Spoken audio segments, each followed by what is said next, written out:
ความฮักที่เคยปักใจแน่แน่ข้าหมดสิ้นแล้วหากเคยสุขสมอุราต้องทนสะอื้นปวดใจน้ำตาจนไหลอาบหน้าดังฟ้าผ่าลงกลางใจ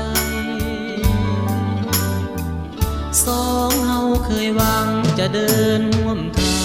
งคู่กัน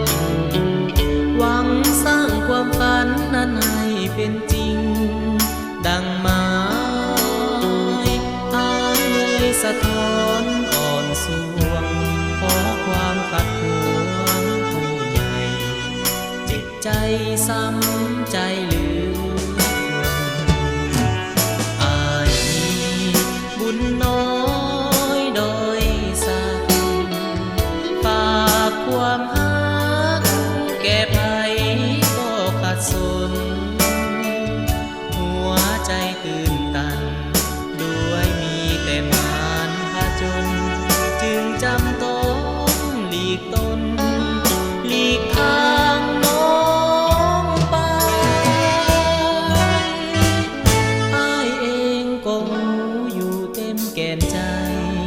ได้ดี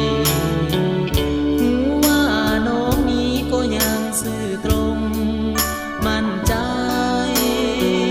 ด้วยความบังคับมีเป็นด้วยความคมเหงผู้ใหญ่จิตใจน้องจึงพันแปร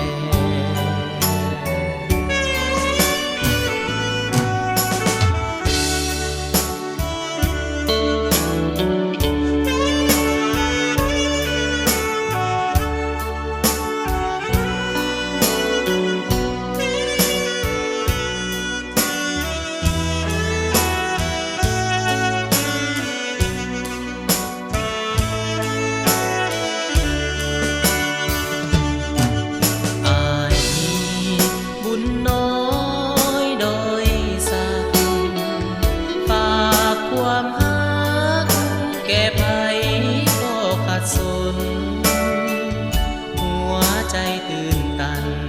ด้วยมีแต่มารพาจนจึงจำต้องหลีกตน